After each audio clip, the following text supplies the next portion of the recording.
IAS Arvind Kumar Shiva Balakrishna చెప్పింది ఆయన పేరే. ఆయన విచారణకు ప్రభుత్వ అనుమతి కోరిన ఏసీబీ బెయిల్ కోసం కోర్టుకు శివబాలకృష్ణ నిఘాలో. శివబాలకృష్ణ ఐఏఎస్ల భూమాయ, గతంలో పనిచేసిన ఐఏఎస్ల భూముల కొనుగోళ్లపై నజర్. ఇప్పటికే సోమేష్ కుమార్ భార్యల పేరిట భూములపై వివాదం. ప్రభుత్వ పెద్దలుగా ఉన్నటువంటి వాళ్ళు ఎవరు కొన్నారనేటువంటి అంశం పైన ఒక చర్చ.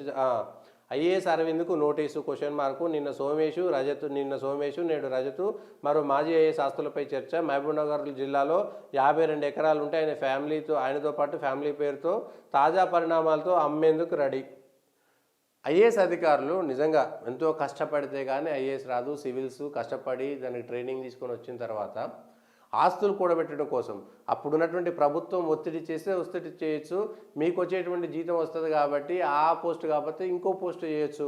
కానీ ఈ ఔటర్ రింగ్ రోడ్డుకు సంబంధించినటువంటి దాంట్లో కూడా ఒక కుంభకోణం సంబంధంలో అరవింద్ కుమార్కి సంబంధించినటువంటి పేరు అప్పట్లో బాగా వచ్చింది. ఏది ఔటర్ రింగ్ రోడ్ ఎవరికి అప్పచెప్పారు అనేటువంటి దానిపైన.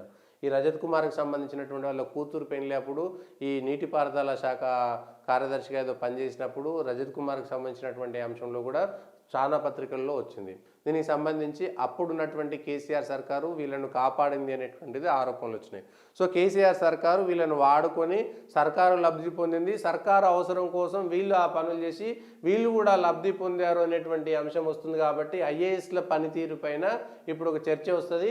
దీని ద్వారా ఈ ఐఏఎస్లు వీళ్ళిద్దరూ వచ్చినాక వీళ్ళకి సంబంధించినటువంటి అవినీతి వస్తే వీళ్ళేం చేస్తారు, మాకు సంబంధం లేదు. అప్పుడున్నటువంటి మంత్రి గారు, అప్పుడున్నటువంటి ముఖ్యమంత్రి గారు, అప్పుడున్నటువంటి మిగిలినటువంటి పెద్ద నాయకుల పైన వాళ్ళు చెప్తే మేము చేసినా మాకు సంబంధం లేదని చెప్తే ఆ పెద్ద నాయకులు ఎవరు దీని వెనుక అంటే రజత్ కుమార్కి సంబంధించి కానీ దీనికి సంబంధించి కానీ ఇటు కేటీఆర్, హరీష్ రావు, కేసీఆర్ కుటుంబంలో ఉన్నటువంటి నాయకులు మాత్రమే వస్తారు. కాబట్టి ఈ ఐఏఎస్లో ఎవరెవరు అప్పుడు కేసీఆర్ సర్కారుకు అనుకూలంగా పనిచేశారనేటువంటి విషయం బయటకు వస్తుంది. రెండవది, దీనికి సంబంధించినటువంటి దాంట్లో కేసీఆర్ కుటుంబంలో ఉన్నటువంటి వాళ్ళని అరెస్ట్ చేయడానికి ఆ పార్టీకి కూడా ఉపయోగపడుతుంది అనేటువంటిది ఒక అంశంగా మనం చూడవచ్చు. దాంట్లో ఆ అంశంలో కూడా ఎట్లా ఉంటుందో చూడాలి. ఈ పట్నం దంపతులు పోతారంట అయిపోతుంది.